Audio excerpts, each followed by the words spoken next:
Get involved in the community. Find some of these groups that are active and really trying to do their best to make a difference, and join them.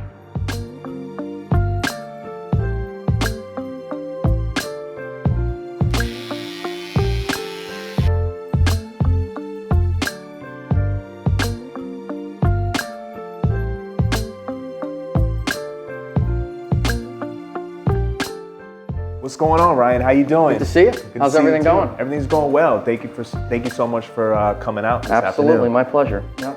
And I see you've been up to a lot of amazing things in the community. I know that you ran for office. You're involved in a nonprofit right now. So tell me a little bit about the things that you've been up to. Yeah, we obviously had what I would consider to be a pretty successful run for the Florida State House in District 89 last year.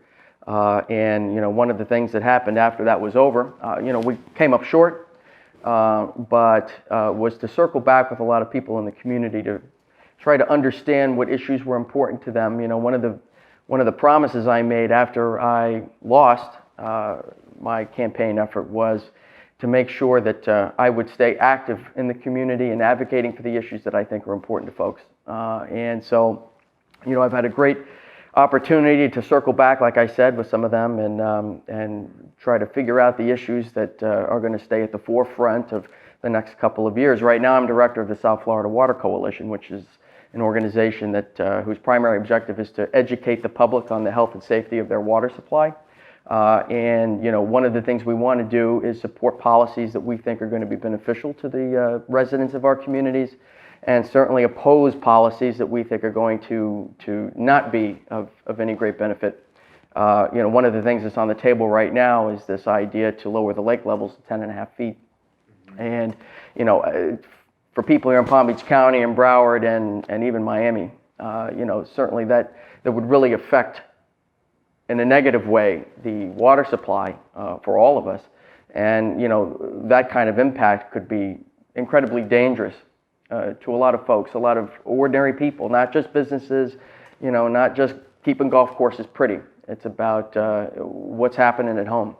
And their water supply is obviously very important. So I'm happy to participate in this role, with something that's more environmentally driven and advocating for the greater benefit and the greater good of the community. So, that's one of the good things that came out of the campaign. But it was a good effort, and we were able to learn a lot. And one of the things I hope is that there's a lot of younger people that, especially here, FAU is local, was in the district. They're going to be able to be inspired by, somebody who's younger, who, threw their hat in the ring and tried their best and worked really hard and got some pretty respectable results. And perhaps over the next couple of years, that's going to be a motivation for them to get involved in the political process somehow. Awesome. What obstacles and struggles did you face with running for political office and also being, a director of a nonprofit? What did you have to go through? Well, the campaign had its difficulties in the sense that, when you're young and, you've got your message and you're out in the community and you're talking to folks, obviously the fact that we represented new blood within the party, new blood within the community, I think that resonated quite well with a lot of folks. The biggest obstacle, of course, that we had was that, we had some fundraising issues that were a little problematic. It's hard to raise the kind of money that's required to run for an office like that, especially in a district like this. So the fact that, like I said, we were even able to get 43.5% of the vote with only having raised $19,000. A true grassroots campaign. But you know what? At the end of the day, even having some shortcomings financially, it made us work twice as hard. And I would encourage any young people that decide to get into politics, if they're facing those kind of struggles, don't give up and don't quit. Force yourself to do more, and it means you got to knock twice as many doors, and it puts you in greater contact with everyday people. And I think that what was able to come out of that challenge, I think was something that has sustained me certainly to this day, and I think has allowed me to get to know people that live in my backyard that ordinarily I may not have come in contact with, instead of just putting a mailer in the mailbox. So the contact was critical and a benefit that came out of the challenge.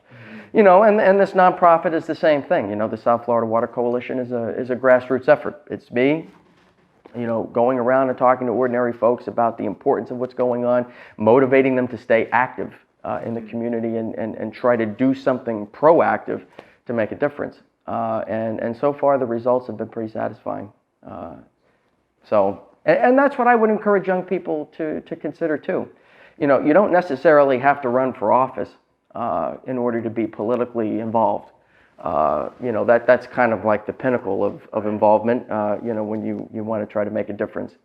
But certainly, and one of the things that have come out of this strange political environment, this divisive environment that we're in, is the fact that there are so many activist groups that are available now. You've got Moms Demand Action, you know, that of course was born of tragic circumstance in Parkland last year, and you know, you've got the My Coalition representing water issues.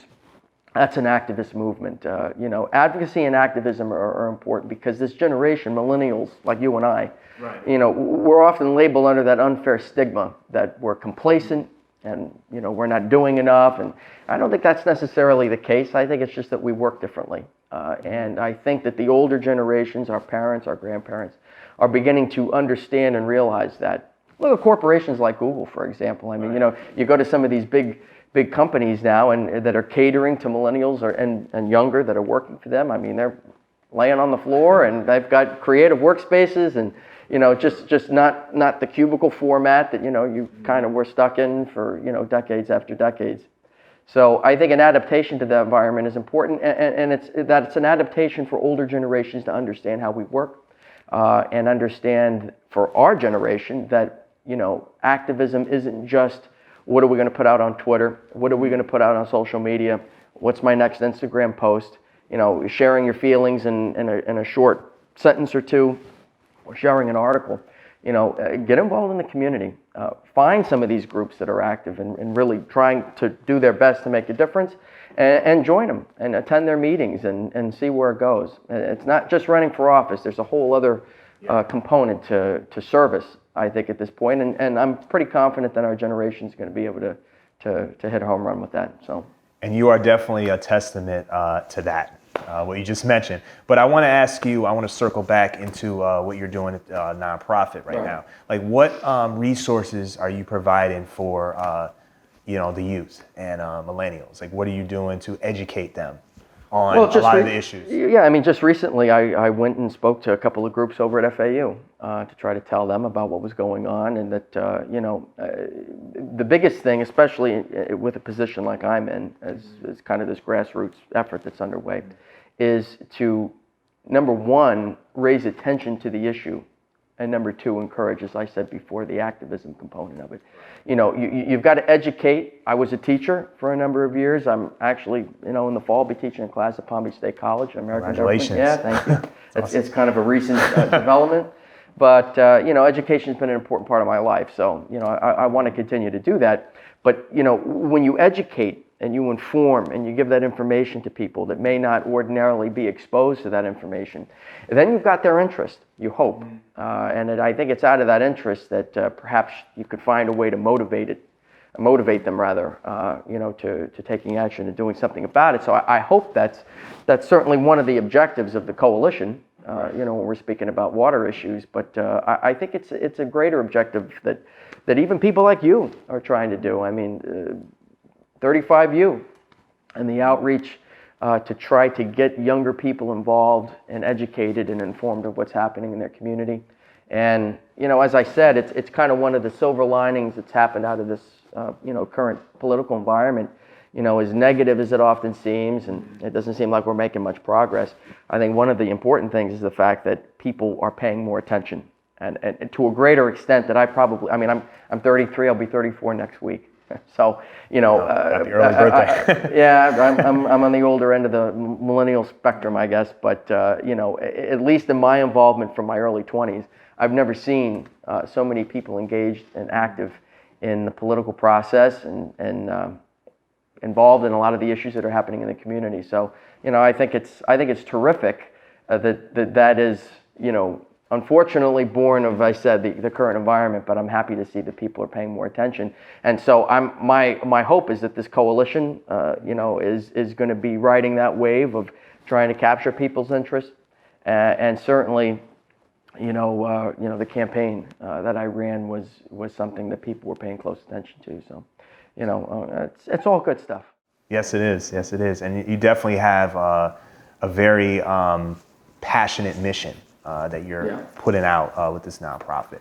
But I also want to ask you, what advice would you give like the next generation of leaders that want to pursue leadership positions? Like what steps do you think they should take, and what advice would you give to them? Well, I mean, I can only speak from my own experience. I mean, I was just out of college, and I've always, to some degree had a motivation to try to enter the realm of public service.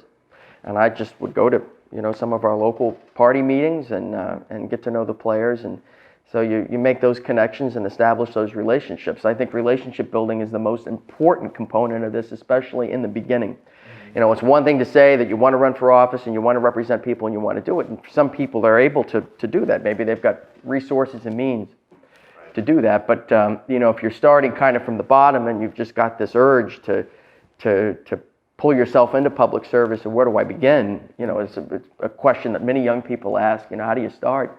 The first thing is to build relationships. And, the good news about relationship building is that we live in a networking world. I mean, social media has made that easy. So, reach out to people, sit down with them, talk to them, talk about your interests and how you can kind of work together with, the local leaders, movers and shakers of the community and go from there. The other thing is not to get discouraged. If you don't find yourself moving as quickly as you'd like, or you have some obstacles or roadblocks, it's finding a way to work around those and always being able to adjust to circumstances that are changing. Because oftentimes, we get set in our ways, we get stuck in one way. And the good news about this generation is we're good at multitasking. We can do many different things at the same time. So use that to your advantage, I would tell younger people that want to get involved, and always be ready to make an adjustment and stay committed to the cause. Find an issue or two, stay committed to those, learn as much as you can, educate yourself. And then at some point, you're able to kind of piece all of those different components and elements together. And, if running for office is what you want to do, certainly that makes it a lot easier, to do that. So that would be my advice. Don't give up. You can't give up. There's always hope. Thank you so much for that advice and also for coming out this afternoon. Absolutely. Appreciate all of it, all that you do. Appreciate everything you're doing too. All right.